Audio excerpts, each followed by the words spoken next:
So before we start this Raw review reaction, first, I just need to find out if I still have a fucking pulse, because this was the go-home show to Hell in a Cell.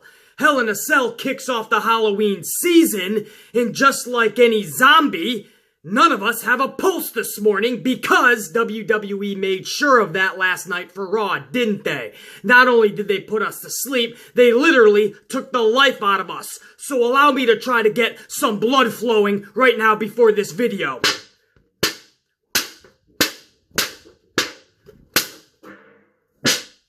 That'll have to do. Get the fucking blood pulsating some fucking how, right?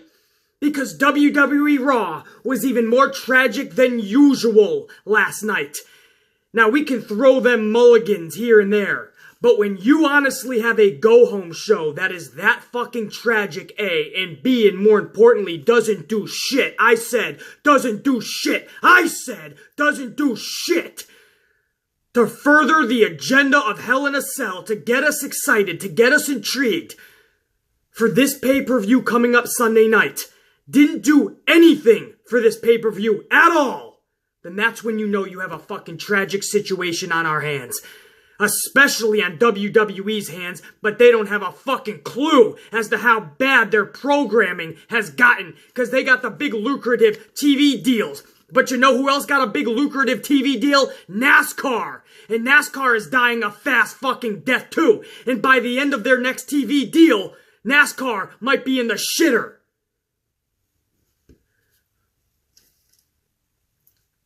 I can't even begin to explain. This isn't even just a negative perspective, right? Oh, it's just a person who didn't like the show. That's all it is. If he doesn't like it, he doesn't have to watch it, right? You may be thinking, maybe that's just it. Or maybe I'm gonna give you a whole fucking show worth of trash, and you decide for yourself. When you start off a fucking show with Strowman, Ziggler, and McIntyre calling out the fucking Shield, or basically talking trash about the Shield with the entire heel locker room around ringside. And mind you, these are the likes of Kevin Owens, Elias, and the AOP. And if you're me and a Jinder Mahal fan and know that this guy was champion last year and now he's just sitting around an apron, but with Kevin Owens, Elias, and AOP, they're just looking like cronies to Strowman, McIntyre, and Ziggler. And again, Owens and Strowman just had this huge feud all throughout summertime, all throughout to SummerSlam's build. And what the fuck was it for? I would love to know. It was all for Owens to be Strowman's lackey. That's all this was. A crony. They expect, they obviously, they insult the intelligence of pro wrestling and especially WWE fans so much that they just said they won't even fucking remember. And if they do, they won't care that Owens is now the crony, the jobber to Strowman.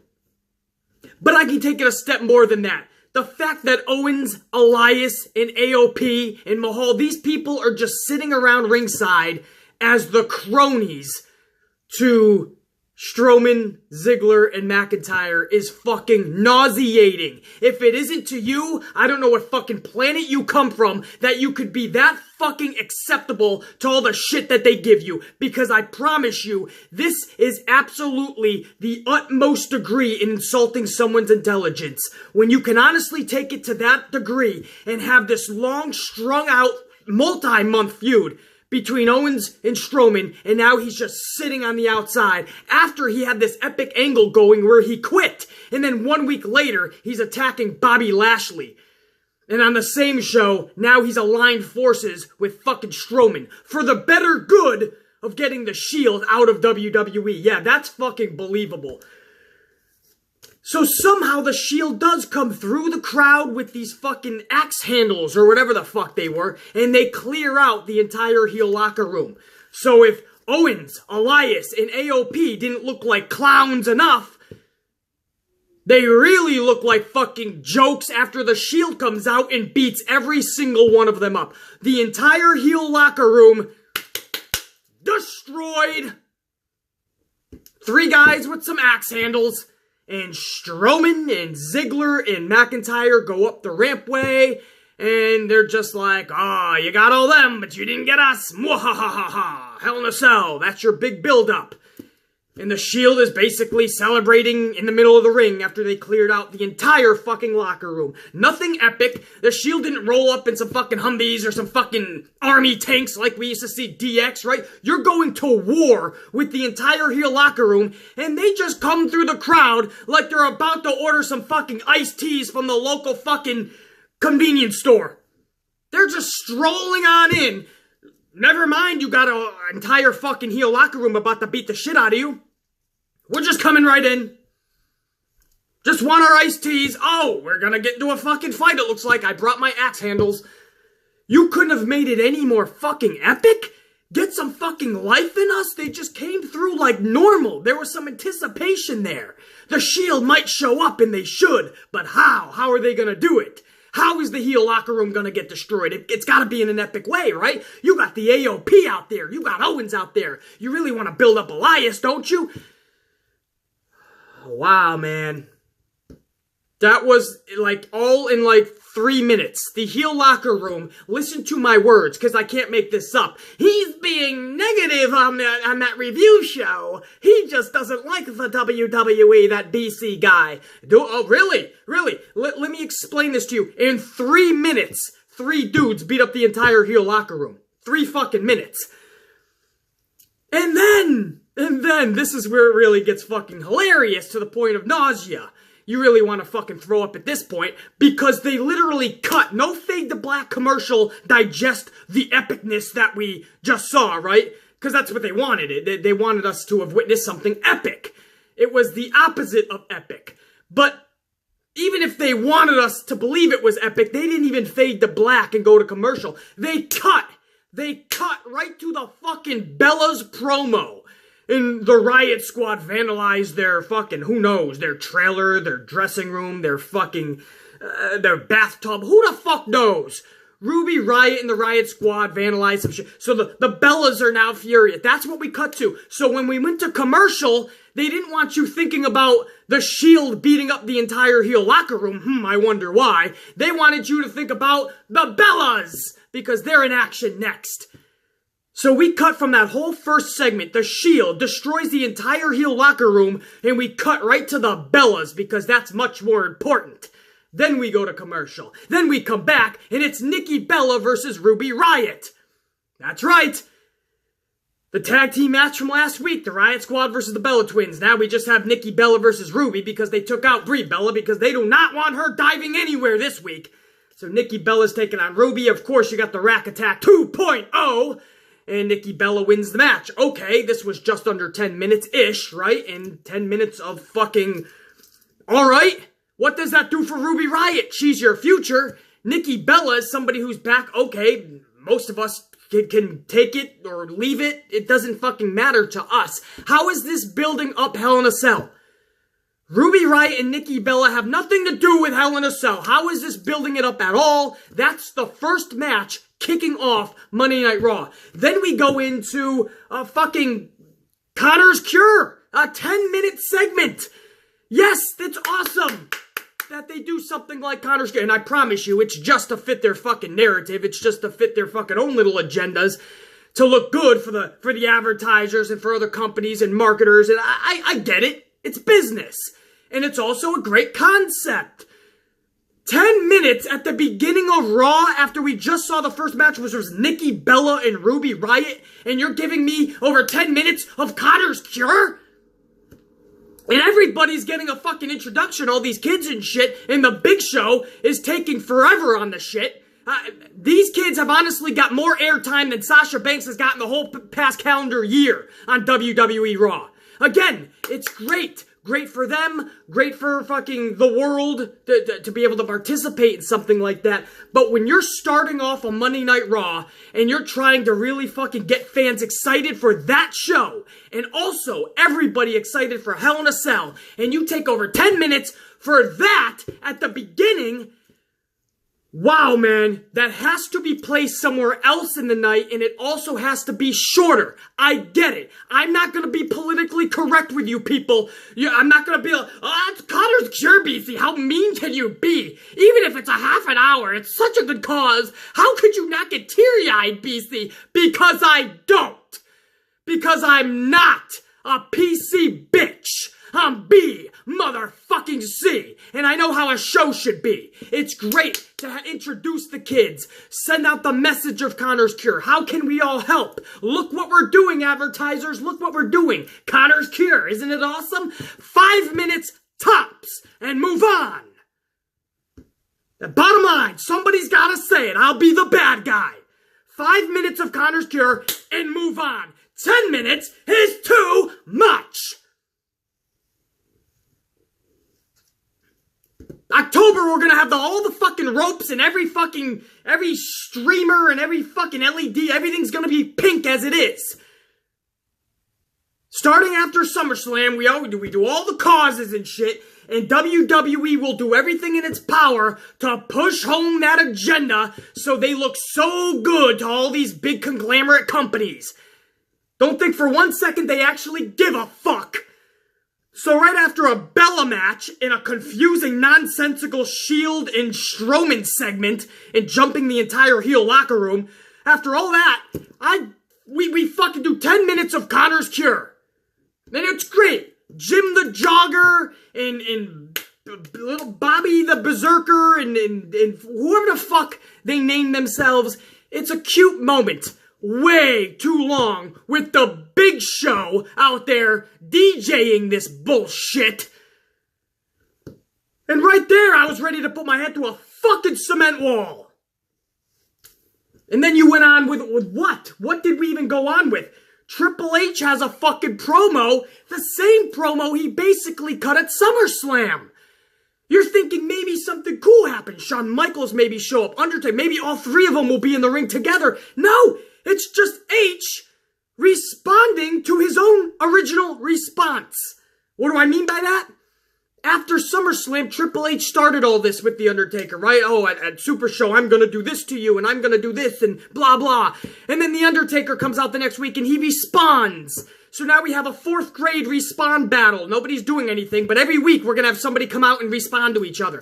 So Undertaker comes out, responds to Triple H. Then Shawn Michaels comes out and wants to say something to both of them. Then The Undertaker comes out and fucking has a response for Shawn. Now this week, Triple H is coming out and having a response to his original response, and then to The Undertaker's response, and then to Shawn in The Undertaker's response. And then next week, they've already advertised that The Undertaker is coming back just to respond to Triple H's original response that he responded to The Undertaker, which was a response to Shawn Michaels that he responded to. So the whole thing comes full circle back to Triple H last night, but now Undertaker's gonna start the recycling process. I hope you're keeping track, 'cause I'm confused as fuck!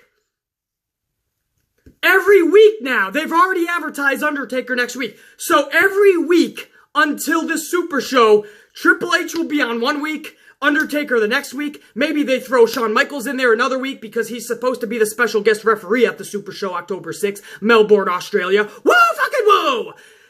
So every week, somebody's just gonna come out and talk the same fucking promo.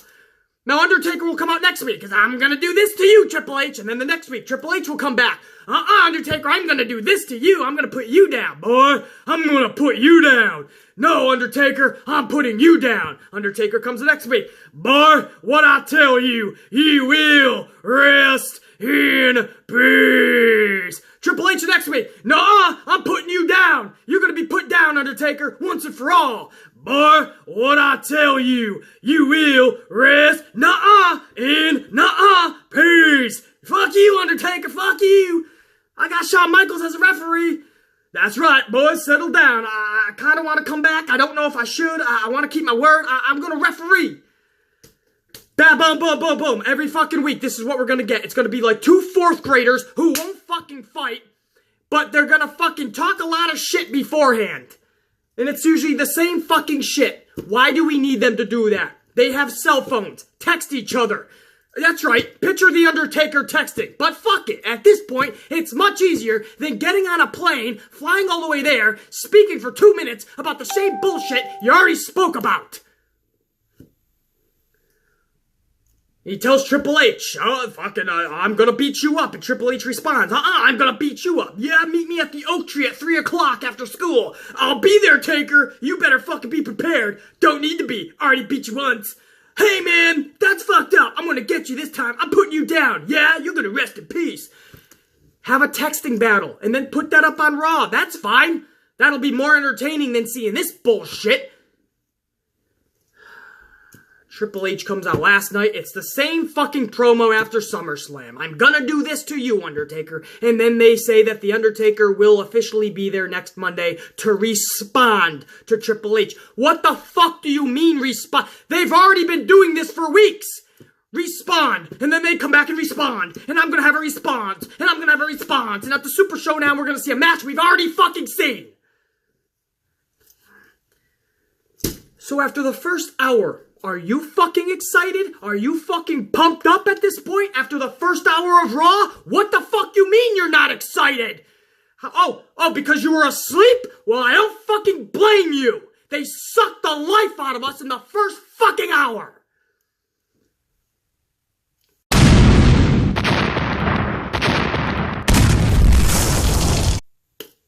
But somewhere in between there, too, I think there was an AOP jobber match. Usually I'm okay with jobber matches, by the way. Don't really mind them. It's just, I don't know, this was supposed to be a go-home show, and I don't know how this was supposed to excite us for Hell in a Cell. This had nothing to do with any storyline progression or movement. This was just the AOP finally getting airtime. But with that little fucking runt, Rockstar Maverick, Drake Spud, whatever the fuck you want to call this little fucking tool, it doesn't look right to me. This is not the manager you envision for the AOP. The AOP are badasses. Paul Ellering worked perfect with this fucking team, and if he doesn't want to do the dates on the main roster, and I don't blame Paul Ellering, first I would have tried to offer him more money, but if he turned it down, I understand. But you gotta get somebody like a Paul Ellering. You can't get Rockstar Maverick or Drake Spud. Yeah, I mixed them on purpose because the even thought of saying Rockstar Spud makes me fucking nauseous. Drake Maverick. Fuck is this tool? This is the guy at the local fucking Subway right on the fucking 6 train that shines my shoes every Sunday morning. Get the fuck over there, Drake Maverick. Motherfucker. I'm okay with jobber matches, and I think that's how AOP should be booked. But on the go-home show, you better have a lot more planned. The second hour is just as goofy as the first. Ziggler and McIntyre in a rematch with the B team from last week. But BC, their rematch. Okay, this is a rematch, just like most of the rematches I didn't want to see in the first place.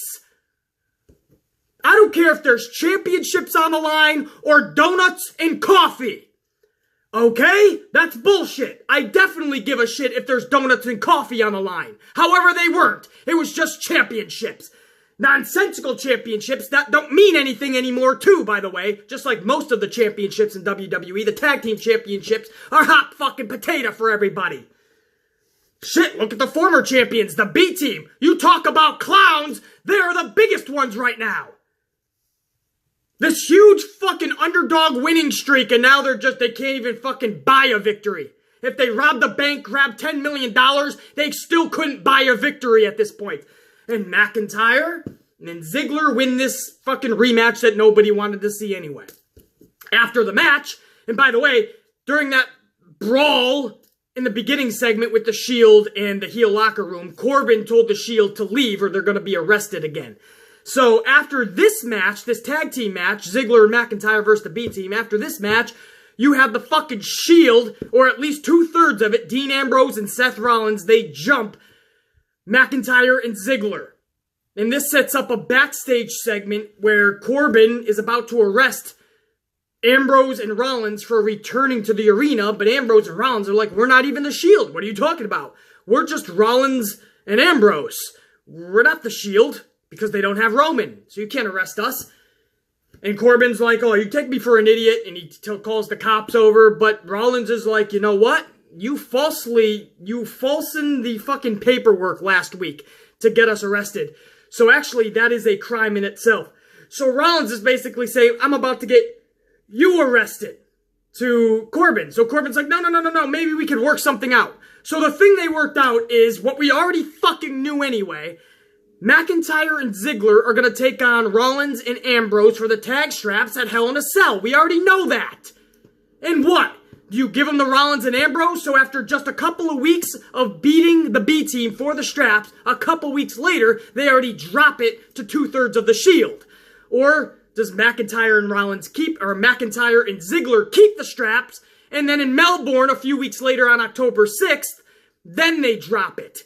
Either way, I see Rollins and Ambrose picking up these straps, and that's just going to keep them together even longer, which I don't want to see, because I think Ambrose needs to be on his own, just like Rollins. If you're going to put the Shield together, that's fine. I like it, but make the Shield the Shield. If you're going to keep them separate, then keep Ambrose separate from Rollins as well. Every time they put together the Shield, Roman gets to be on his own, but Ambrose and Rollins always have to be together, if you've noticed. They never separate all fucking three of them. Separate them! So that was a tag team match. Did that get you hyped for Hell in a Cell?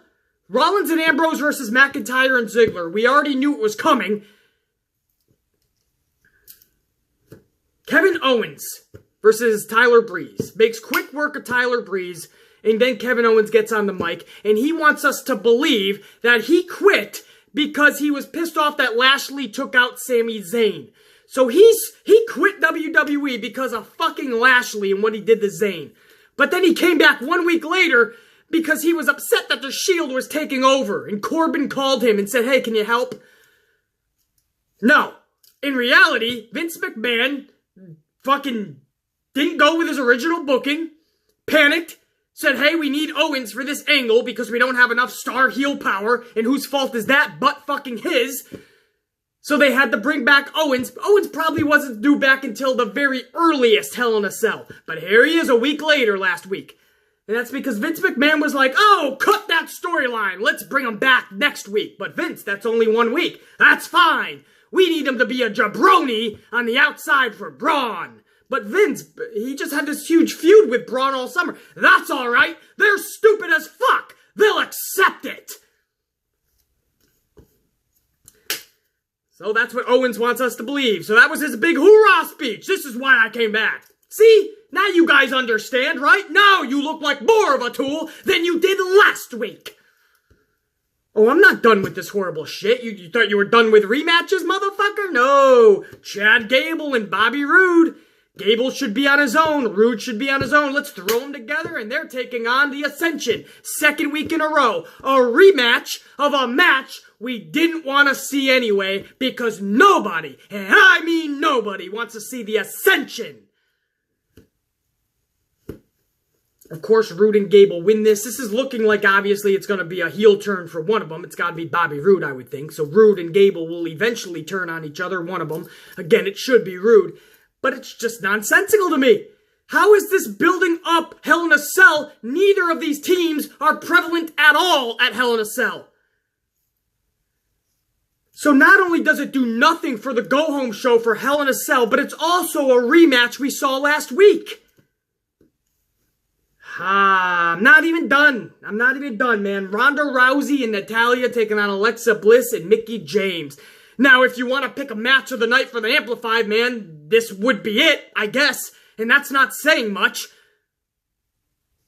But it's fucking Ronda Rousey and something, when I see Ronda Rousey in there, man, it's like somebody whose just face lights up and she's just loving what she's doing, and it's really cool to see, and you believe, there's that badass believability as well, that at any time she will knock you out if you fucking hit her to it. I don't know, man, I like that. This match, obviously, was Ronda Rousey armbarring Mickie James. Mickie James taps out. Natalya and Ronda Rousey win the match. After the match, Alexa Bliss comes in, kicks Ronda Rousey in the gut, and then runs. And that was it.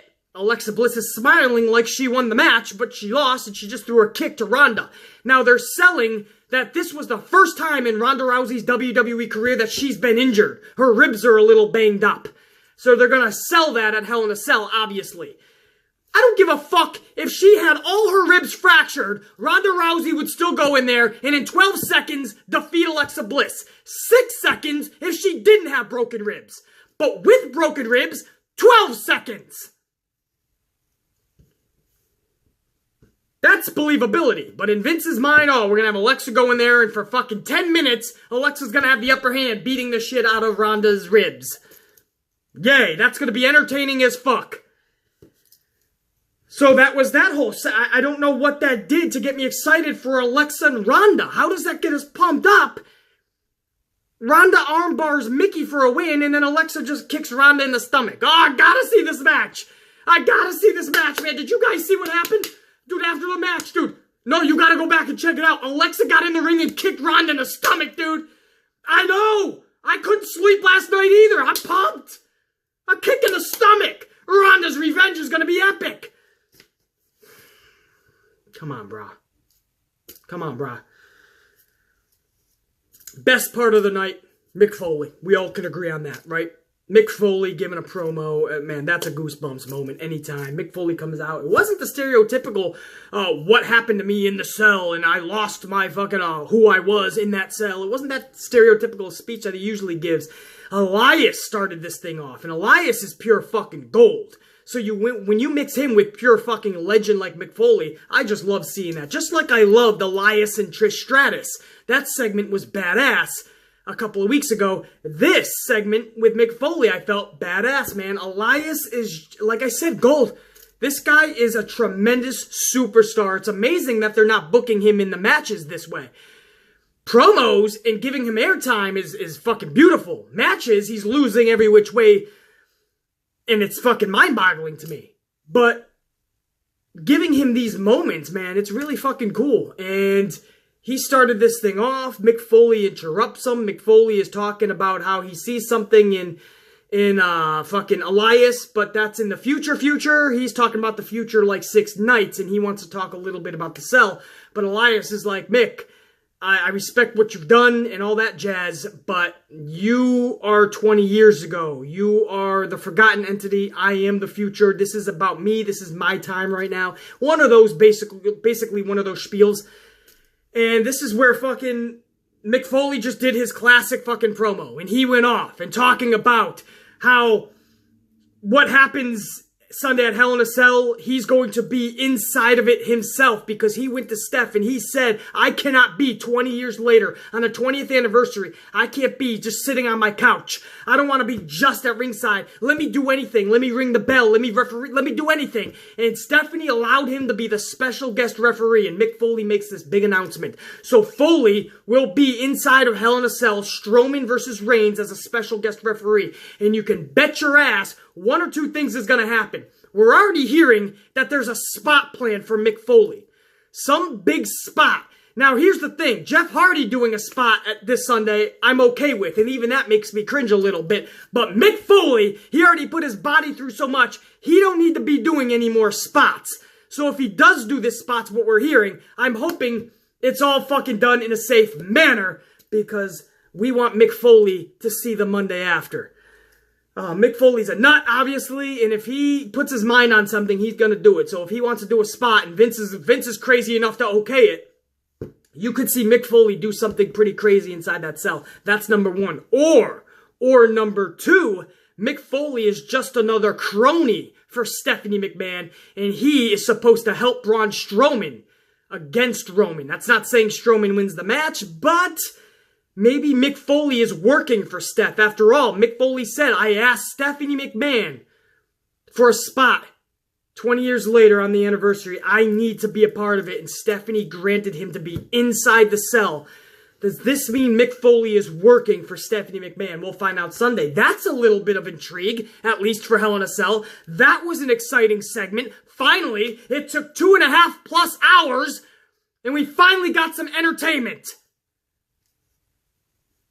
And Foley also told Elias, because when Foley was about to leave the ring, Elias said, hey, Mick, why don't you shut up and get to the back and leave my ring? You know, so Elias couldn't let it go. Even though Mick was already leaving the ring, Elias had to make it look like he was making Mick. So Mick came back in and said, oh, and by the way, I was granted one match tonight to make.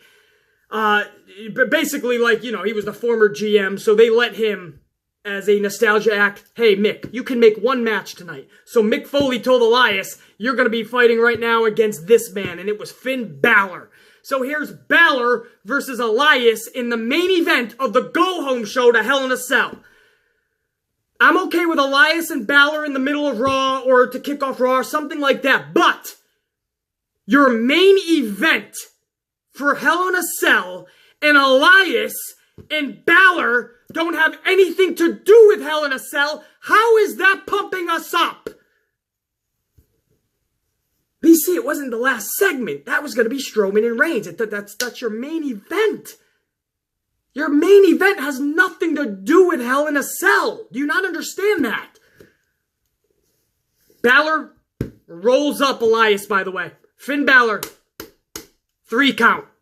Great for Balor, even though you put him in these Raw main events, you try to make it seem like he's this main eventer, but Vince is fucking smart. He knows what he's fucking doing. We'll make pretend he's a main eventer. We'll give those Raw main events, but we're not actually going to book him as a main event talent. So, kill 2 birds with 1 stone, I guess. Applaud Vince for making it look like he's an actual main eventer. So great for Balor. What does that do for Elias? He can talk the talk, but so far Elias can't walk the walk. And that's bullshit, because if you made a superstar like Elias talk the talk and walk the walk, this guy's a superstar. And that's something Vince doesn't make anymore. Superstars! It's like he sold the recipe to make superstars to Hostess, and Hostess cupcakes are busting out all these awesome fucking cupcakes, and Vince can't make 1 star. You better find the recipe again, motherfucker, and it starts with listening to your fans. Elias with another loss. Main event of Raw. This leads us to the final segment. Now, something that was cool that last half an hour to 45 minutes of Raw was Strowman was walking around backstage trying to find Roman Reigns. I love that shit. I tell you guys all the time. Monday Night Raw is a 3-hour show. SmackDown 2 hours. If you can give me a storyline, something simple like somebody is backstage and he really wants to find somebody really bad to smash him right in the fucking mouth. That's a fun story. They did that last night in the final 45 minutes. Strowman was looking for Roman, and he was scaring the shit out of everybody in the process. Writers, people backstage, Joe Schmoes at catering, it doesn't fucking matter. Roman was scaring everybody. He even threw one motherfucker across the fucking hallway. I love that shit. But then it ends in something that's not entertaining. He just goes to the ring.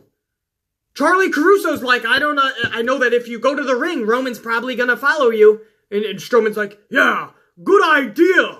And he walks away. They just book him like an oaf. When he had the fucking Money in the Bank preview, it was a lunchbox. He was like an oaf going to school to meet his best friend Nicholas. So Strowman goes to the ring, and Roman Reigns, who was booted from the building earlier, just comes down. Just shows up. Or he's up on the fucking broadcast table is what it was. So Strowman goes up to the broadcast table, and then they're just trading some blows, and it ends with Roman Reigns Samoa dropping Braun through a table. Not the broadcast table, they were on the table, broadcast table, and they kind of jumped off to a Jimmy-rigged stunt table a little bit lower down on the ground level. And we fade to black, we go off there. Again, you can insult intelligence of the common casual fan. The common casual fan just shows up for the Raws. They kind of channel flick a little bit. They laugh. They're kind of happy and excited sometimes. Then they're kind of like, I'm going to check out fucking, Pokemon or whatever's on fucking, you know what I mean? But for the diehard fan who's watching your complete show, you can't insult our intelligence here. We know what Roman and Braun used to do in their build-ups to their pay-per-views. They would go to war and nearly kill each other before the pay-per-view. So this time around, before Hell in a Cell, they're gonna throw some punches and Roman's gonna put Braun through a table. And that's gonna excite the diehard fan for Hell in a Cell. I don't even know if that would excite the casual fan. Does the casual fan literally go, fuck, I can't, Roman just put, I gotta watch Hell in a Cell. I gotta see what happens now. Braun's gonna be pissed. He was supposed to go to recess, and Roman instead Samoa dropped him to a table. I gotta tune into Hell in a Cell. This is bullshit. I'm calling my fucking parents right now and asking for the money to buy Hell in a Cell. That's it.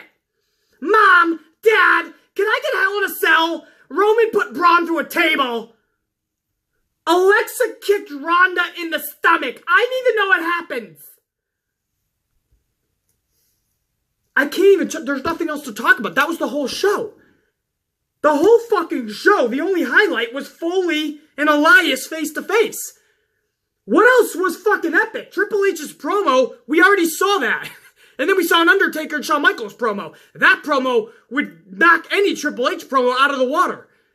But all Triple H did last night was come out and say, no, Undertaker, like I told you before, I'm gonna beat you up.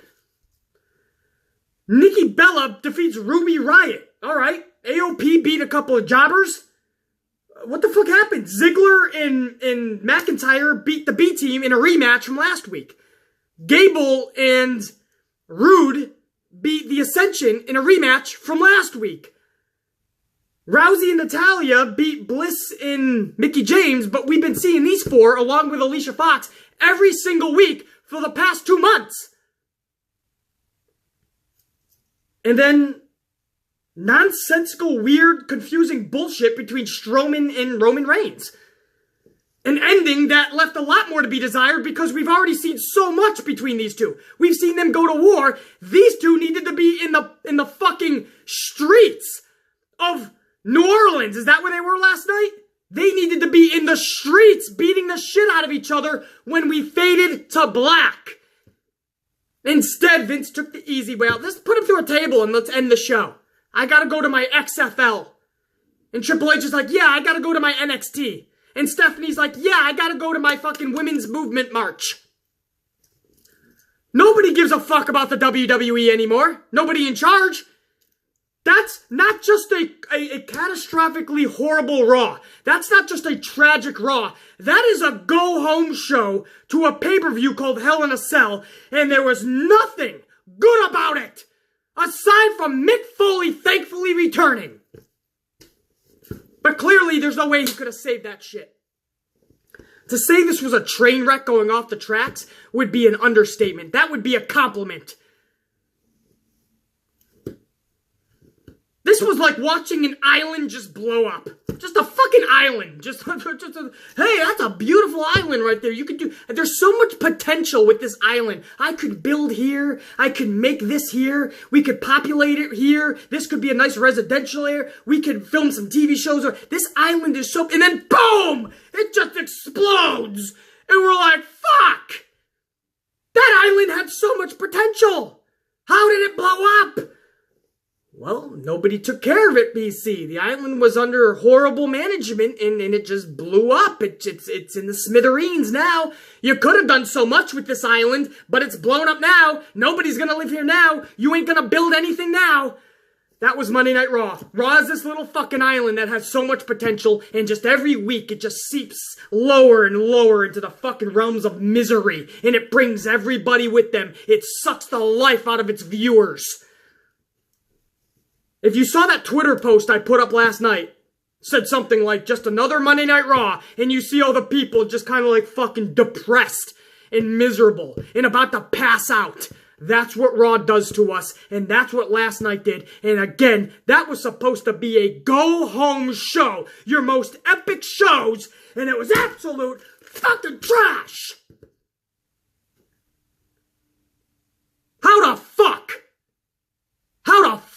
does that car pass inspection?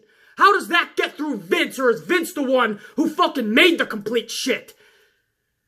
How does that get you? Let me ask you a question. How are you more excited now for Hell in a Cell than on that fucking card that you saw last night? And answer yourself a question honestly. Did you enjoy that shit show last night? Were you entertained? Were you entertained by that Raw? If so, awesome. Awesome. You are the exact fan Vince wants. Congratulations. Hope it works out for you. SmackDown. Tonight, tomorrow I'll be with you guys for SmackDown's review and reaction. I'm not giving them a mulligan either. This is a go-home show. You're going to be treated just like Raw if you put together a shit show, so be on your fucking A-game. Hell in a Cell is 5 nights away. Wednesday, Thursday, Friday, Saturday, and boom, we are there Sunday night. The Halloween season is in effect. Hell in a Cell week is officially upon us. Even though WWE doesn't fucking realize it, we the fans do. I honestly think Hell in a Cell is going to be a good pay-per-view. Where's the fucking excitement for it?